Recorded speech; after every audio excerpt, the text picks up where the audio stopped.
welcome back to a very special episode of Pacer Pride. You'll only find these exclusively on Wake Up Call with Dan Tortora and inside Dan Tortora Broadcast Media and our multimedia marketing partnership with Marywood University, my alma mater. I'm here today in our Pacer Pride Spotlight Special with Rob Ahrens. Rob Ahrens here with us today of men's and women's cross country and track and field. Rob, it's a pleasure to have you. Very excited for the opportunity to have you on the show for the first time. Thank you. I'm very excited myself. So what you all see some of behind us, but not all of them because there's way too many to fit on camera, and I'll just read them off here, as we have the 2018 men's cross country champions, 2018 women's cross country champions, 2019 men's cross country, 2019 women's cross country, both champions, 2019 women's track and field, 2019 men's track and field champions, and then we have the 2021 men's track and field and women's track and field champions of the Atlantic East. So, in just a very short amount of time, and obviously 2020, you couldn't compete, or else we would have more banners. So, basically, all the years that you've been competing in the Atlantic East, you've been champions. Thoughts on the fact that you have definitely made your presence known in this Atlantic East Conference? Yeah, I mean, it's a very exciting time for me, stepping into the program. It's a relatively new program on the track and field side of things. Cross country has had a much longer, history here. The women's cross country team qualified for nationals in 2013. But for me to be able to step in, I started in the fall of 2018. And to have the core already there, and to be able to continue to build that, and through recruiting and things like that, bringing in more talented athletes, and to be able to continue to build on what was already there when I came in here has been really special and really exciting.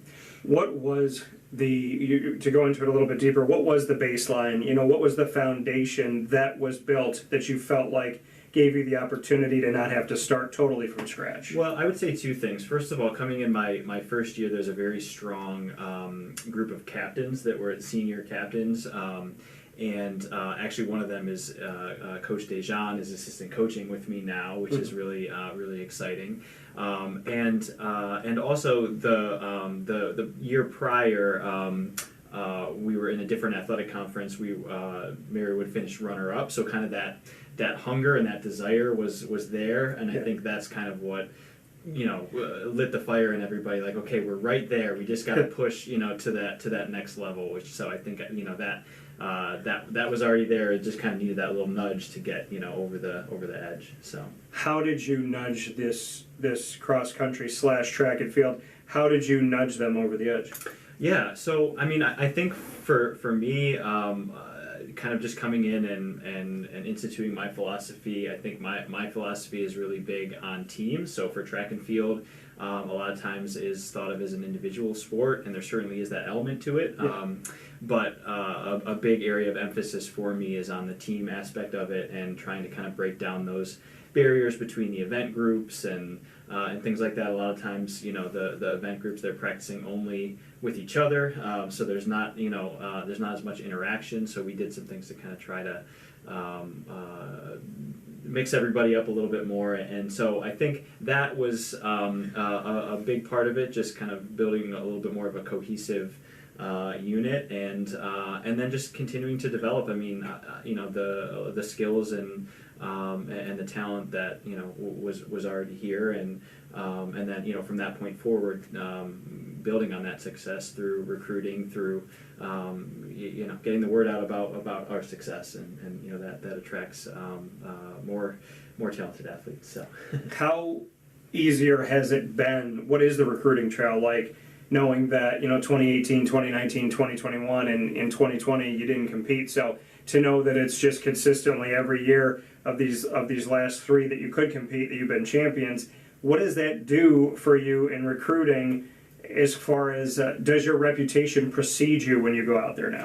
Yeah, I think so. I think there's definitely an awareness, especially I think locally in the local area, of some of the things that we've been able to accomplish. And I think it definitely gives us a really good story to tell, to be able to just talk about the success that we've had, but also the fact that we're not content with where we're at. We're looking to push further up and continue to grow. So like for this year our men's cross country team was ranked 8th in the region. They achieved that number 8 ranking, which is the first time the men's team has ever been regionally ranked in the cross country program's history. So, kind of looking at beyond just our conference, now what can we do in the region, and then maybe eventually nationally, where can we leave our mark on the national scene? So, where is this, when you look at men's and women's cross country and track and field here at Marywood, where are they, in your opinion, as far as how close you feel you are to making that national jump to where, the country is really getting to know what a Pacer is? Yeah, I mean, I think there's still a long way for us to go. I think the core for us is here. We have a really young group. We have a really large freshman class, and we had a significant class coming in the year before as well. So in some ways, I think maybe the people to make that possible are already here. It will take some time and development down the road. So that's what kind of keeps me going and gets me up and gets me excited. To come to practice and things like that is not just what we're doing now, but the potential for the future. Rob Ahrens here with me, Dan Tortora here inside of Pacer Pride, our Spotlight Special, which we are spotlighting on, and it's easy to do on men's and women's cross country and track and field here at Marywood University. To dispel what some people think when we hear cross country or track and field, from the outside looking in, for those who haven't gotten involved, they're like, oh, you just run. Right. Bring me into kind of what you're used to hearing and what some of these myths you'd like to get rid of are. Okay, yeah, that's a great question. I think for a lot of it is like, just run faster. Why don't you just run faster to beat the other person? So I think on the cross country side of things, what people don't really realize, the amount of training that the student athletes do. Some of them are running upwards of 65, 70, 75 miles a week. And you do the math, it's more than 10 miles a day. So that's, that's a lot on top of, strength and conditioning work, making sure that they're sleeping well, hydrating, nutrition, all those things. There's a lot that really goes into it. And really it's kind of treating your body like a finely tuned machine and getting it ready to perform at its highest level. So from the cross country perspective, that's one side of it. From the track side of things, I think there's a lot of in terms of people's understanding of track and field, what I really there's a lot of events that people would look at and be like, that's weird. Like what's going on with that event? Like the steeplechase is one event where they're jumping over these barriers and there's a water pit and all that kind of stuff. The javelin throw is maybe one. It's you're throwing a spear kind of. So it's a really exciting. I think. What I really enjoy about track is it's almost like I've heard it compared to like a 3-ring circus, right? There's always something going on. There's always kind of something different happening at the different parts, in the track and in the field, and so that really gives a really cool opportunity for people to be able to excel and find an event that works well for them, and we have all different types of athletes. Our throwers look very different than our sprinters, than our distance runners and jumpers, and it's a very diverse group, which is really it's really fun. I remember in gym class that they made us jump hurdles. Yeah. And I realized something about myself that I'm very proud of. I also don't understand how I did it, where in order for me to jump a hurdle, I couldn't jump it straight on. I would jump and do a 360, land, and then do it again. So that circus part of it, I'm like, hey, maybe I got something here. I don't know. Yeah. I don't know if I would preach that as proper form, but hey, if it probably not. Yeah. It worked for me. I thought it was cool. Right. So for you and your history, did you have a favorite thing that you did growing up? So I kind of came into the sport a little bit late. I started running when I was a sophomore in high school. That's when I started with cross country, and so my background is more in the distance events. That's what I grew up doing and competed in, and started coaching basically as soon as I graduated college, and then kind of learned and just really fell in love with the sport just in general, and continued to expand and grow my knowledge since then. But yeah, that was my background. Javelin throwing. sounds fantastic to me. And I feel like a lot of people are like, oh, you just pick it up and throw it. But what is the technique? I mean, how would you describe the art of the javelin throw? Because it makes me think of the Florida State Seminoles, and then I think about the spear and the beginning of the game where they come out for the football game and they jam it into the ground. I'm like, this is awesome. But to think, like, if I like them just jamming it into the ground, what it would be like to see someone actually competitively throw this thing. What can you say about some of the uniqueness of track and field, one of the things being the javelin throw? Yeah, so one of the things that I really like about the sport is it really is so much of it is based around physics, your body's biomechanics and kind of figuring out, what is the best angle or best way to translate force from one direction to another, and things like that. And thankfully, we're coming into the sport at a time when there's been a lot of research, a lot of studies, and the proper form on things have been developed, so that we can learn and then pass that along and teach. But so each event is really different, and so as a head coach, it's difficult to be an expert in all of them. So javelin throw is not something that I am an expert in. We have a couple of throws coaches that work with our throwers.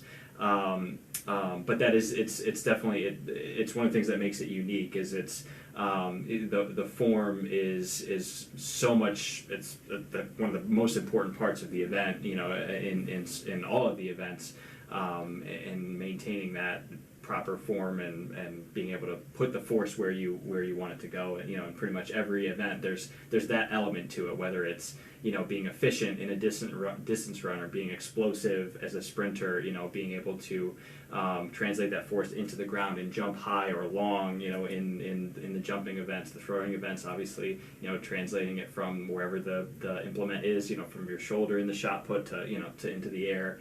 It's kind of all about that force production and translating that into the air, the track, or wherever you're going. So, if I sent you out right now into all of these events, rank them from your one that you would love to do, your favorite, to the last one. Okay. So I would say probably my favorite would be the 5K, which is 5,000 meters. So on an outdoor track, that's 12 and a half laps. So for some people that sounds like torture, but that's kind of in my wheelhouse. I like that one because I was the best at it. So that was that's probably why I like that one. In terms of which one I would like to do the least, probably. The steeplechase is one of the most difficult events because that's almost 2 miles worth of running with these over hurdles, which can be very tiring. But the 800 meters is probably one of the painful in a different way. It's a blend between sprinting and distance running, so you're almost sprinting all out for 2 laps. A little bit over 2 minutes or a little bit under 2 minutes, depending on your ability. And you go from feeling great to feeling like you just want to die, like in an instant. So that's I would say, if you were to take me out to the track and tell me, which of these events would you not want to do or do last, it would probably be the 800 because it's tough. Shot put, javelin, different pieces of the long jump. Bring me into those. What would you? Where would those be ranked for you? Sure. So again, those are events that I don't have a ton of. I never competed in them. Yeah. So I'm just saying for fun. Sure. Out there. Yeah. Like those of us that think we can run a 40-yard dash after not stretching or ever doing it before, right? And they're like, this is a full body, like you can tear your ACL, yeah. It's crazy. I mean, the javelin is definitely one of the more violent events. Those are like, if you watch the javelin in the Olympics, you'll see the people. I mean, they've got their shoulders all taped up. They've got, it's definitely hard on your arm. So so that would be something I would probably be the most scared of just picking up a javelin and trying to throw it. I might hurt myself if I did that. So So in fact, I've had some athletes in the past kind of try to do that, like, I want to try javelin, and they end up hitting themselves in the back of the head or or something like that. It's definitely not it can be dangerous. So if you don't know what you're doing. What would be your favorite if you had to choose amongst all those?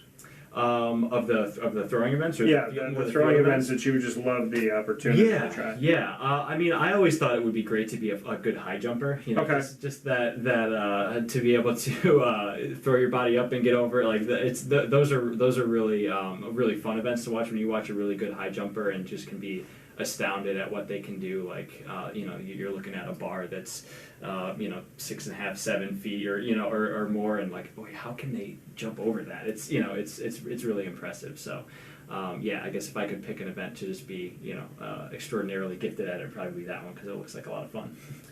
Being the head coach in the Olympic sport world, we across the country, there's a lot of emphasis on football, there's a lot of emphasis on basketball, and the Olympic sports don't always get the love that they deserve. Then the Olympics come around and everybody's paying attention. What can you say about being the coach of an Olympic sport and why we should pay so much more focus? Because I feel like they sometimes are treated like the little brother, and obviously I don't believe that should be the case. Right. Well, I think with anything, it's about the stories, right? It's about the people that are behind the events. I mean, I think that's always a good way to get invested in a sport, is learning about just the people that are involved, and on the Olympic level, I mean, you really see it as the world's sport, and there's people from all over the world that are better in some events than others, and things like that. So kind of that's something that for me, as just a fan of the sport, has really brought me into it, is just thinking, kind of getting to know the people, becoming you kind of become a fan of certain people, and maybe not so much of other people. You want to see other people lose, and and stuff like that. So it's very similar to other sports in that way. So that would be probably what I would say, is kind of really learning who the people are, and in the days of social media, that's easier than ever. You can learn a lot about somebody just from Instagram or what have you. Distance running, as you said, was your specialty. Mm-hmm. When you look back on your history, do you have a finest moment in your opinion? I mean, probably one of the most exciting things, the inaugural Scranton Half Marathon. I won the first Scranton Half Marathon. I think it was 2012 or 2013. That was one of the first races that I ever won. Actually, first road race that I ever won. So that was that was definitely exciting, and especially for it to be the first one, to be here in Scranton and stuff like that. That was pretty special. For you, your day-to-day, as we're here with Rob Ahrens, focusing and spotlighting cross-country and track and field at Marywood University in this special edition of Pacer Pride for men's and women's side of things. As you kind of look at that day-to-day, I'm kind of looking around here. You've got an office that looks like mine in the sense of, I call it controlled chaos. Right. Where you have what you need, but it needs to stay in its place. Yeah. You have a calendar on your desk here that says April 2022. Yeah. I mean, bring me into how you're like planning today, but tomorrow, the next day, like just how many things have to kind of be going on in your head to be looking ahead and also trying to be present? Yeah, so this is actually a great time to be talking about that, because this weekend we have our conference championship for cross country, so this Saturday the 30th. And then on Monday the 1st, we're starting up with track practice, but cross country season isn't over. We have our regional meet 2 weeks after that, so there's about 2 weeks of overlap where the track team is starting up with their practice, cross country is winding down, and so we're heading into the indoor season, which runs through about the end of February, beginning of March, and then our outdoor season goes the end of March through the beginning of May. And then the cross country season started back at the beginning of August. So it really is kind of a year-round type of thing. I mean, the summer, I get a little bit of time in the summer, but other than that, from August through pretty much May, we're in season in some way, shape, or form. So yeah, it very much is like, okay, what are we doing in practice today? What do we have going on next week? And then what do we have going on next season? And making sure that everything is falling into place. So, what do you love about being a head coach first, and secondly, why did you choose Marywood? Yeah, the first one is really the first question is something I'm very passionate about. I actually, coming into Marywood, prior to starting at Marywood, I coached high school for 9 years. I loved coaching. I was looking for an opportunity to do it full time. but I wasn't really sure if I would like college coaching. And I really liked the high school, middle school age group and kind of introducing people to the sport and seeing them develop and grow in that way. I just fell in love with the opportunity to interact with, influence students in a time that's really critical and really just formative in their lives, and to be able to have that meaningful interaction on a day-to-day basis. It really is a lot more. There's a lot more involved than I realized, and there's as the students are making their way, practicing their independence, stretching their wings and things like that. You'd be surprised the things that come your way, and where you can step in and guide and mentor, and so as a head coach, that really is the most passionate thing that I enjoy. I love the sport. I love finding success and things like that. But it really is about kind of leaving that influence or leaving that impact. Having that influence in people's lives. So in terms of Marywood, what brought me to Marywood? So I was coaching locally at a high school for a little while. I was not super familiar with Marywood, but I did know the coach who was here at the time, and we worked together on some things.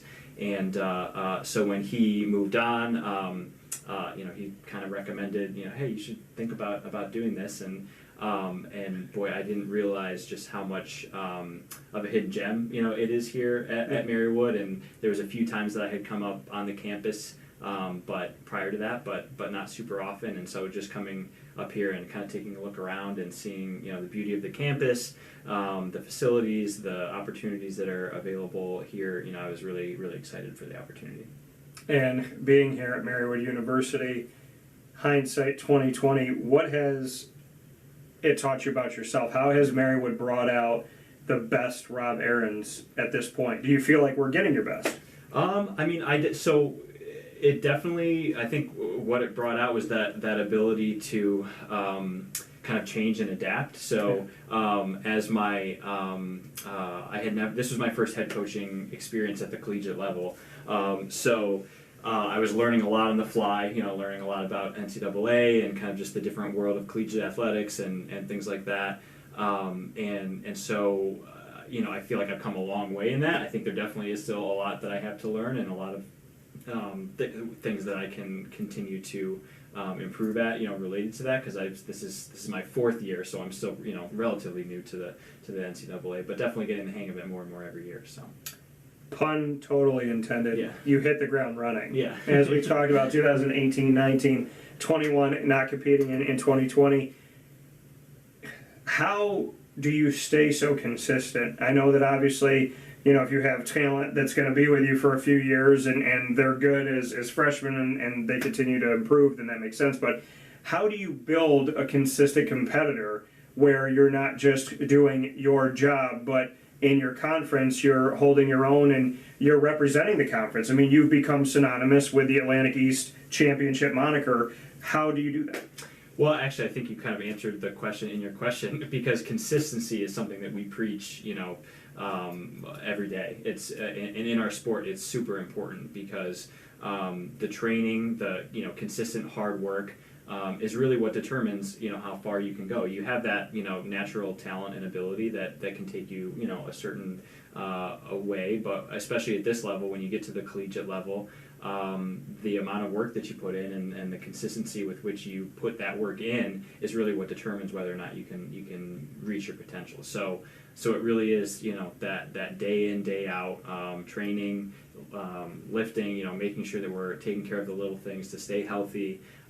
It's consistency that helps us stay consistent. So yeah. I don't know if that's a good way to answer the question, but it really is. Yeah, consistently good, but not occasionally great. I've been hearing that a lot lately. Yeah. 2019, it's up here as well.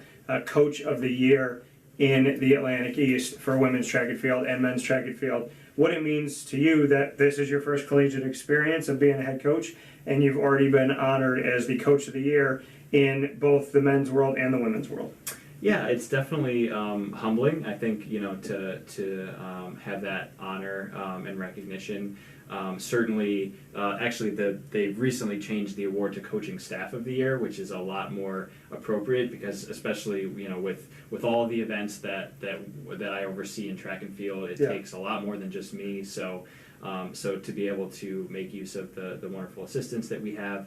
Can we shout them out? Yeah. I know you mentioned before, Sure. So we have Coach Borelli.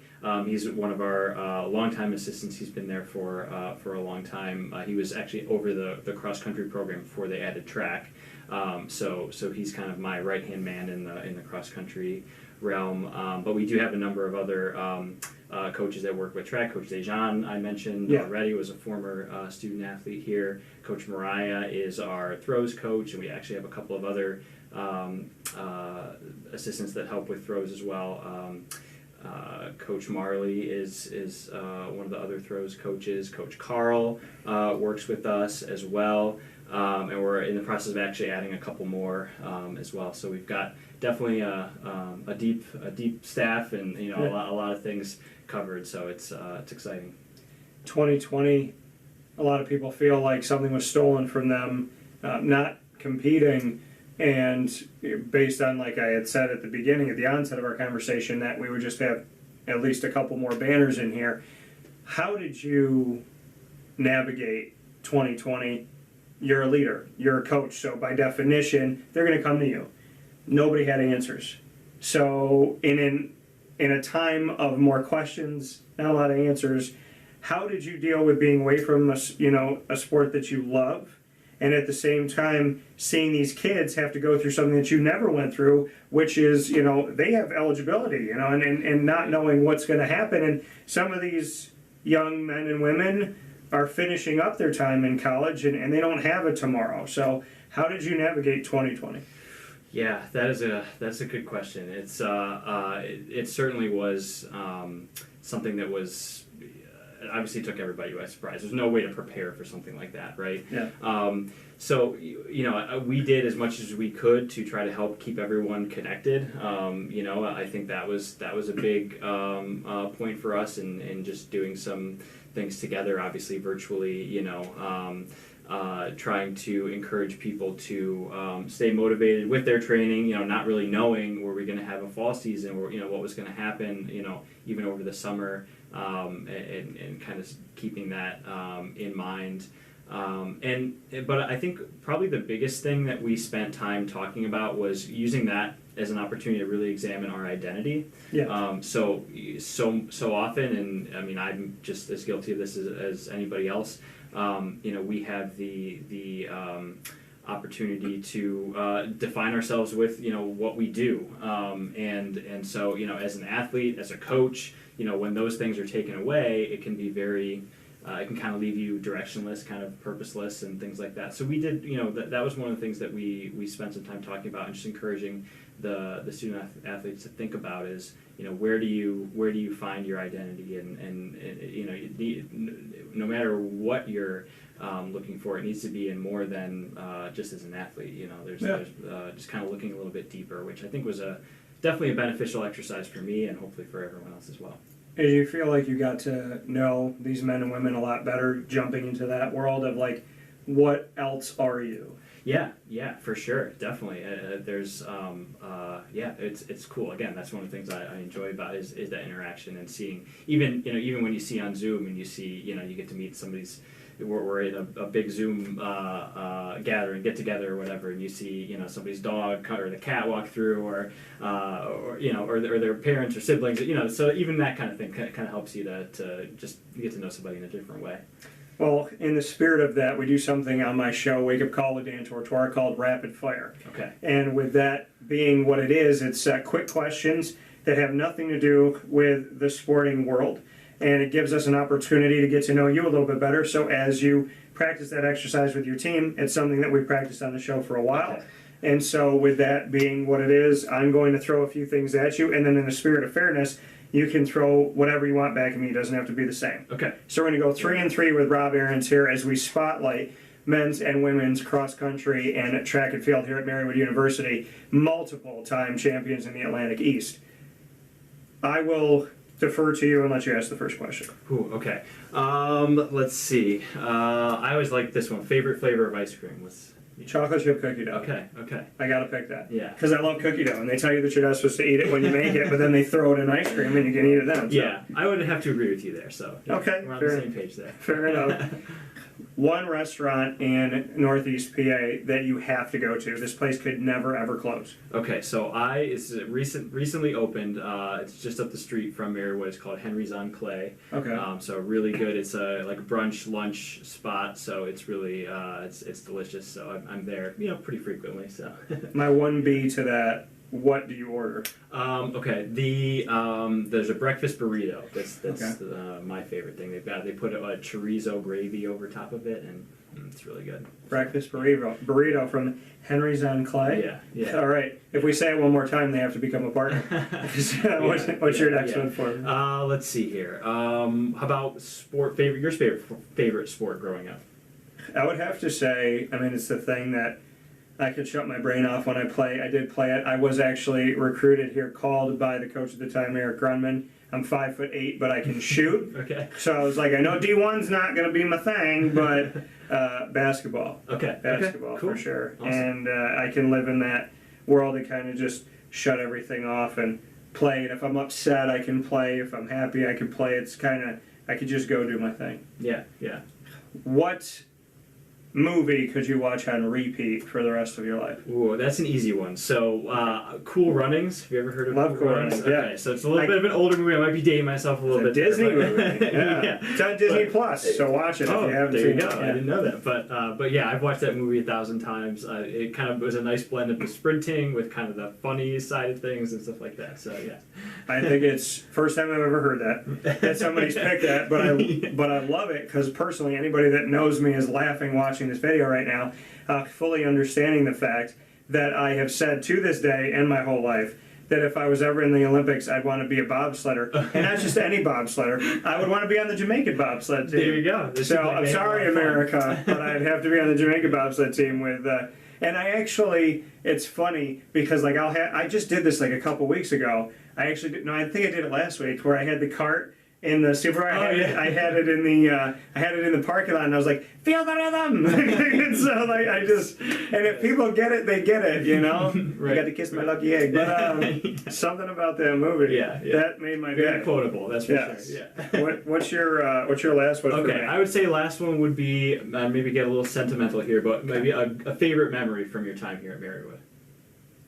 I would say, gosh, there's so many. I would say the day that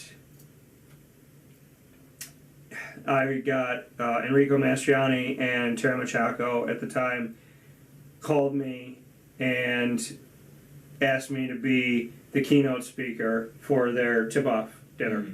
And when they asked me to do that, they had said, hey, listen, and what you do with MU Courtside, creating the program that is still here for men's and women's basketball for broadcasting. They said for what you did and what you've given to us, we want to honor that. And I never thought that would happen. There were a lot of things that happened, unfortunately, behind the scenes that tried to kind of take away what I had built with my blood, sweat, and tears. And to have that given back to me by a coach that was here when I was here with Tara, and a coach that didn't even know me in Enrico. When Enrico asked me to do it, I said, I think you've mistaken. I was like, Bob Costas is a keynote speaker. I don't think I deserve that. Yeah. And it was one of the greatest moments of my life. And my dog, Lily, got to come to the end of it, which was really cool. Oh, that's awesome. But yeah, to come full circle almost a decade later and have Marywood say, hey, we didn't forget about what you did. And no matter who tried to take credit for it or whatever, like, this was your baby. Right. Like it was almost like they were saying, we've raised her, here she is. Right. And it just, I never thought I'd have the moment, so it meant a lot to me. Yeah, awesome. Thanks for sharing. Yeah, absolutely. Thanks for the question. My last one for you, will stay sentimental, Okay. is who would you consider to be the biggest inspiration of your life, and what would be one quote from them that can always get you out of a funk? Okay. That is a good question. the first, since rapid fire, I'm just going to give you the first thing that jumped to my mind, which is kind of a little known fact about myself. I actually spent 9 years practicing martial arts. Okay. So Awesome. my sensei Stubert, was just a great inspiration for me. I think he taught me a lot about discipline, focus, things like that. I am trying to think of I would say probably a quote that always kind of got me laughing. I don't know if it would get me out of a funk, but he would always say, "There's no sorry in karate, only oops." Yeah. And I don't know if I'm sure there's maybe a more like deeper level you could take to that, but but no, I mean he was in terms of where I just learned about athletics and obviously a little bit off the beaten path in terms of where most people start, like just the building blocks for who I am as a both athletically and as a person. I think we're definitely formed there. So yeah.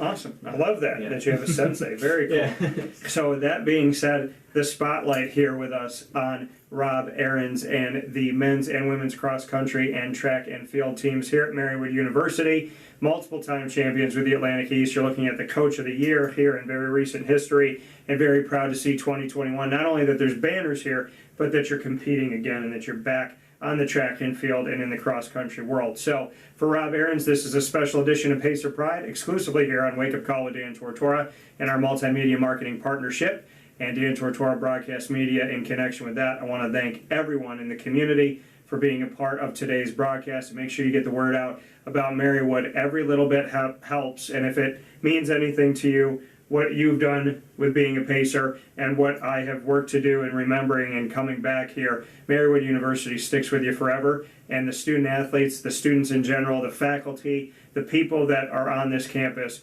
can truly, truly make a difference that lasts a lifetime. So thank you, Rob, for the difference you make.